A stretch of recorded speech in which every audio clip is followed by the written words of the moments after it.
is it true that the Prophet Muhammad, peace and blessings be upon him, married a 9-year-old girl? Now, the question stems from authentic hadiths or reports that young Aisha radiallahu anha, she married when she was 6 or 7 years old, and that the marriage was consummated when she was 9 years of age. How do we as Muslims respond? How do Muslims respond? One Muslim is quoted as saying, "My Prophet was a gentleman, and he did not marry an innocent 7 or 6-year-old or a 9-year-old girl." Now, Muslims also respond by saying there are reports suggesting that Prophet Muhammad, peace and blessings be upon him, married Aisha radiallahu anha when she was 6 and consummated the marriage at 9. However, there are other evidences to support the fact that she may have been older. Now, while for many Muslims this would have been once enough of a response, there's now an expectation or demand that you clarify which of the two positions you take. Do you believe that Aisha, when she married the Prophet Muhammad, peace and blessings be upon him, was 9 years old or 6 years old, or was she older? Was she in her teens or her late teens, as some Muslims, suggest? Now, while evidence put forward to support the position that Aisha may have been older when she married may deserve attention, there is no documented report stating that she was older. But there are reports, authentic hadiths, that do clearly state that she was 6 or 7 years old when she married and 9 years old when she consummated the marriage. My response and my position this evening at this presentation tonight is simply to say it how it is, how it was reported. And that is, yes, according to hadiths, Aisha radiallahu anha did marry at age 6 or 7. She did consummate the marriage at age 9. And she did remain in this marriage until she was widowed for 9 years. Am I disturbed by this? Should Muslims overall be disturbed by this? Was it wrong? Was the marriage of Aisha wrong? Was the marriage of young Aisha, may Allah be pleased with her, at age 6 in the Arabian Peninsula 1400 years ago, was it wrong at that time, at that place? History tells us no. In its historical context, it was not wrong. How do we know this? Aisha was married at age 6.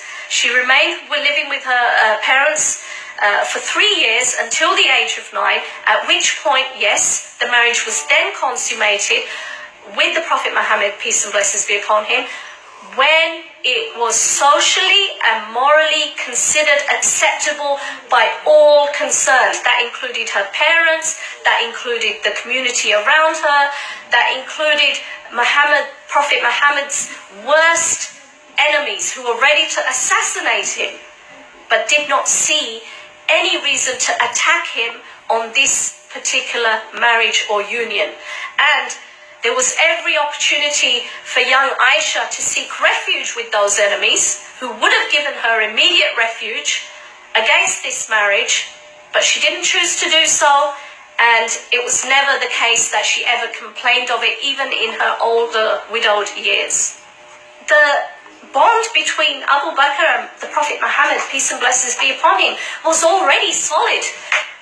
This is one of the reasons Abu Bakr, may Allah be pleased with him, he hesitated in accepting the marriage proposal via this woman, Khawla bint Hakim, with the Prophet Muhammad. He said, because we're brothers. But the Prophet Muhammad clarified. He said, no, we're not brothers in blood. We're just brothers as in, hey bro, we're friends. We're close, we're that close, we're like brothers. So the bond was already there. So, whatever. The claim that chapter 65 verse 4 of the Quran, in conjunction with other verses, it stated that, I'll actually quote David Wood on this. He writes, if Islam allows a man to divorce a girl who isn't old enough to have her period, it follows that Islam allows a man to marry a girl who hasn't reached menses. Now notice David Wood is quite smart, I would say, in not saying a girl who hasn't reached puberty. Why? Because it is what it is. In the Quran, in that verse, it simply refers to menstruation. It simply refers to the term menstruation. It doesn't say that a girl who has not reached puberty is eligible. It doesn't even implicitly say that. She is eligible to engage sexually with a man or consummate her marriage. Yes, if you were looking at this verse at face value, yes. And according to the commentaries that go with this verse, a girl can marry, as did Aisha at age 6, having not menstruated or having not gone through puberty. And she can sexually engage having not menstruated. But can she sexually engage having not completed puberty? No. There's a difference between the terms puberty and menstruation. The two are not synonymous in this respect. There is nothing in the Quran or Islam to prohibit marriage to those who have not yet menstruated, yet it would be disingenuous, inaccurate, and dishonest to say that the Quran or other Islamic sources endorse consummation of marriage or sex with prepubescent girls.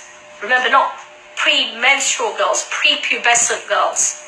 And we know puberty does not require menstruation to be complete. Aisha narrated, the Prophet said, it is essential to have the consent of a virgin. Aisha said, what if the virgin feels shy? The Prophet said, her silence then means her consent. Now, it's important to note that the Prophet Muhammad clearly states the importance of obtaining consent. A girl should make it known when consent is not being given. It doesn't mean that if she's silent, that's it, that's her consent. Yes, if she remains silent, that is her consent. But the emphasis is she should voice her opposition. She should, make it known.